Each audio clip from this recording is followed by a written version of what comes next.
بسم الله بديت وعلى النبي صليت عليه افضل الصلاه والسلام. السلام عليكم يا الغاليات، مرحبا بكم، ان شاء الله يا ربي تكونوا كامل بخير وعلى خير. الوصفه الاكثر طلب في القناه هي وصفه البيتزا تالمو اللي دارت حاله بالمشاهده. كنت حطيتها لكم المره الاولى يعني بصوص طوماط، وهذه المره درت لكم هذه الصلصه البيضاء اللي فريمون تجي خير من تاع المحلات بألف مره، نقيه مخدومه في الدار وناجحه. شوفوا لي هذوك النبابل كيفاش يجوا فيها والفقاعات، وحاجه شابه بزاف وناجحه من اول تجربه. تبعوا برك لا فيديو، ما تنسوش جامل لا فيديو كتشجيع منكم باش يوصل لاكبر عدد من المشاهدين، وتاني ما تنسوش تعليق مشجع والدعاء لاخواننا في غزه، ربي ان شاء الله ينصرهم ويكون معهم. شوفوا لي برك هذوك النبابل اللي جو فيها والفقاعات، ما نحكي لكمش. اول حاجه نخدموا لاباط تاعنا اللي فيها نص كاس تاع الماء يكون دافي مع نص كاس تاع الحليب. هنا السعه تاع الكاس 250 مليلتر. هنا حبيتوا ديروا كاس تاع الماء يكون دافي وتزيدوا معاه مغرف تاع اللحظه اللي هي كمحسن يعني في هذه العجينه. نديروا معاها مغرف تاع السكر ولا مغرف تاع الحسل كبديل للسكر، تقدروا ديروا الحسل العادي. ونزيدوا معاها مغرف تاع خميره الخبز. هنا خميره الخبز انا ديت مغرف تاع الاكل كبيره، ومام المغرف تاع السكر يعني تاع الاكل. درت معاهم نص كاس تاع الفرينه، حوالي 4 مغارف ولا 5 تاع الفرينه. نخلط مليح بالفوي حتى يتمازج لي يعني هذا المزيج مع بعضه. نتحصل على يعني خليط يكون متمازج كيما هكا. نغطيه ونخليه مدة 10 دقائق. الا كان عندكم البرد ولا يعني ما تعرفوا بلي ما يخمر لكمش تمتم، ديروا هذيك التدبيره. جيبوا اناء ديروا فيه شويه تاع الماء يكون دافي وحطوا فوق هذا البول تاعكم. هنا من الافضل ديروا قدره تكون كبيره وتحطوا هذا الاناء، ولكن بشرط ما يكونش يلامس الماء. وخلوه مده 5 دقائق حتى ل10، تشوفوا التفاعل تاع الخميره تم تتفاعل لكم. الخميره بعد ما تفاعلت هذا هو القوام تاعها، تولي لكم كيما لاموس. هذا سر من اسرار هاد لاباط، يعني لازم ديروا هاد المرحله الاولى. دروك غادي نضيف الفرينه ونضيف الزيت.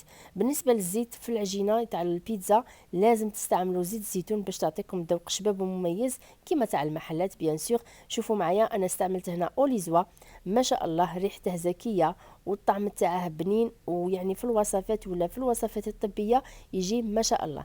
زدت معاهم مغرف صغيره تاع الملح، وعندي هنايا كاس ونص تاع الفرينه. هاد العجينه كامل غادي تدي لكم حوالي 2 كيسان تاع الفرينه، وانتم عينكم ميزانكم غادي تبدو تلموا غير بشويه. لازم تتحصلوا على قوام تكون خفيف، شوفوا تتلاصق في اليد. انا راني دايره لي كون هكا باش يساعدني يعني كي نجي نخدم العجين ما يبقاليش يعني متلاصق في يديا. شوفوا من اروع ما يكون. انا فوتها هنا في العجانه 1 دقيقه برك، كي ولات لي ملسه بهذه الطريقه ومطاطيه. دروك غادي نغطيها ونخليها تريح مده ربع ساعه حتى 20 دقيقه. هذا هو القوام اللي لازم تحصلوا عليه، يعني تكون تتلاصق في اليد.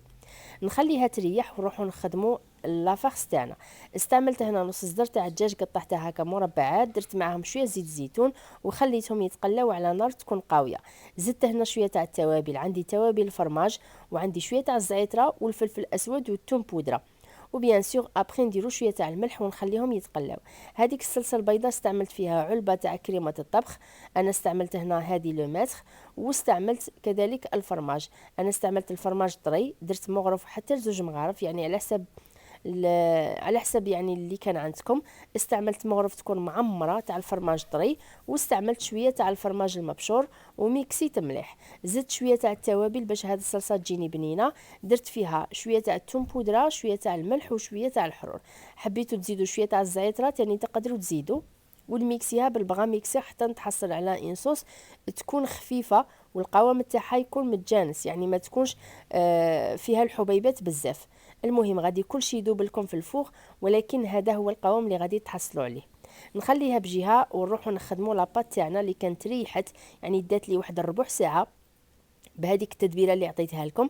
شوفوا كيفاش تجي خفيفه. هنايا غادي تشوفوا معايا يعني النبابل وتشوفوا نجاح العجينه تاعنا قبل ما طيبوها. درت شويه تاع الفرينه هكا في يديا ديغازيتها. انا درت لي 2 تاع الخبزات يكونوا كبار ما شاء الله، حبيتوا ديروهم صغار تقسموها على 4. وشوفوا هذوك النبابل كيفاش يجوا، يعني ما شاء الله عجينه ناجحه لجميع انواع المخبوزات ماشي غير البيتزا. النتيجه راهي قدامكم. دروك غادي نحلها في البلان تاعي، ندير ورق الزبده الزبده هكا باش تساعدني كي نرفدها، يعني ما تغبنيش. ومن بعد كي نرش شويه تاع الفرينه ونحلها. هي الاساس تاع البيتزا ما يحلوهاش بالحلال، ولكن حنايا باش ما نحبوهاش خشينه وتساعدنا يعني في الخدمه نحلوها بالحلال. لازم تحليها شويه رقيقه. اللي يحبوها خشينه يقدروا يحلوها غير هكا بيديهم كيما يحبوا. حليتها رقيقه، يعني لازم تكون رقيقه باش كي تنتفخ لكم في الفوغ تجي منبله. درت هذيك الصلصه البيضاء كيما هكا وحليتها على كامل العجينه. برك لازم ما توصلوهاش للجوانب باش تخلوا هذاك المجال لهذيك العجينه تنتفخ لكم ودير لكم هذوك النبابل هنا في الجوانب، يعني تجيكم كيما تاع المحلات. هذه برك اون استيس للمبتدئات اللي ما يعرفوش يعني يحلوا كامل الصوص على كامل العجينه وما يبقى لهمش هذاك الفراغ. فوالا دروك درت هذيك الصلصه البيضاء، غادي نزيد هذاك الدجاج تاعي اللي كان تقلى. شوفوا كيفاش يجي ما شاء الله. هنا بالنسبه تقدروا ديروا فيونداشي ولا ديروا طون ولا يعني كيما تحبوا، يعني لا فارس اللي حبيتوا ديروها في البيتزا تقدروا تزيدوها. زيدوا شويه تاع الماي شويه تاع الطون، يعني ديروا لي فروماج اللي كان عندكم. درت شويه تاع الدجاج كيما هكا. بعد ما قليته يجي بنين روعه. ومن بعد كي درت كميه تاع الفرماج لاباس بها. البيتزا تبغي الفرماج، واهم سر في العجينه باش تنجح لكم وتجيكم كيما تاع المحلات. الفرن لازم يكون مسخن من قبل على 200 درجه، على اعلى درجه الفوق والتحت، ويكون يعني الفوغ يعني يشعل من الفوق ومن التحت هكا باش تنجح لكم. كي تدخلوها تدي هذاك الشوك تاع الحمان وتم تنتفخ لكم ودير لكم هذوك الفقاعات. درت كميه تاع الفرماج مليحه ومن بعد كينا غادي نرفدها. انا هنا راني شاعله الفور تاعي كما قلت لكم من قبل ومسخن على اعلى درجه، وراني دايره فيه بلا يعني يكون حامي باش كي ندخل البيتزا نرميها في هذاك البلا تم يعني تنتفخ لكم وطيب لكم. ما لازمش تبقى مده طويله في الفور، يعني ما بواحد 2 دقائق 3 تشوفوها حمرت لكم وطابت.